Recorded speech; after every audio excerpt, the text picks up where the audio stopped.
Hi guys, good morning, happy Friday. And today guys, wala masyadong ganap. Andito lang naman tayo sa bahay guys. And papaya guys, bigay ito ni Bianan. Kahapon diba umalis kami, sumaglit kami kay Bianan. So binigyan niya tayo ng papaya. Galing sa puno niya to guys, kakapitas niya lang ito kahapon. Ilagay ko sa ref para malamig siya. Ang sarap niya kainin guys pag malamig. So buksan natin to guys. Okay.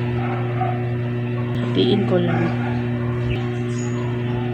Tapos na pala ako nag-breakfast guys. Ayan na guys, wala na siyang buto. So tikman natin to ha. Parang matamis siya guys. Sarap siya guys kasi malamig siya.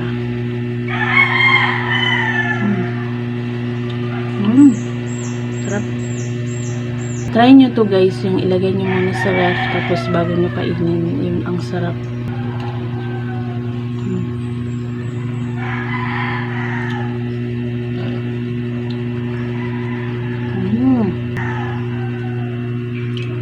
Itong mga natira guys, ito ilagay ko to sa ref para mamaya kung gusto kong kainin.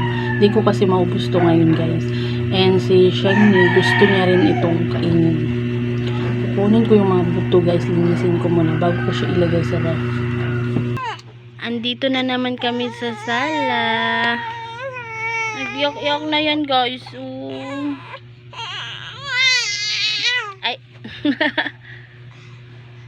Galit na. Galit na siya guys. Oh, ale na. Okay, ale. Galit na to siya guys. Magpakuha na siya guys. Pakuha na ang bata guys. Kain mo kamay mo guys.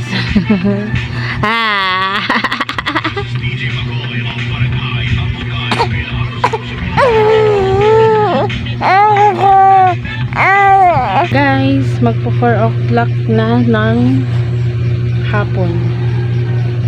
And si Karen guys, natulog na siya sa duyan. Habang natutulog siya, gagawin ko na yung mga dapat gawin para matapos na and para makaligo na rin ako. Tupiin ko pala yan guys.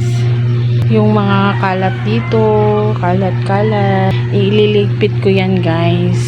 Itong foam kasi guys, pag tanghali or pagkatapos ko maglinis lahat, nilalagay ko siya sa sala guys para dito kami magigayga kasi ang init sa kwarto guys eh. Yan, iligpit ko yan. Yan, putawi ko yan lahat guys. And so, pagkatapos nito maligo ako guys habang natutulog si Kalin para mamaya pagdating ni yung partner ko, tapos na lahat.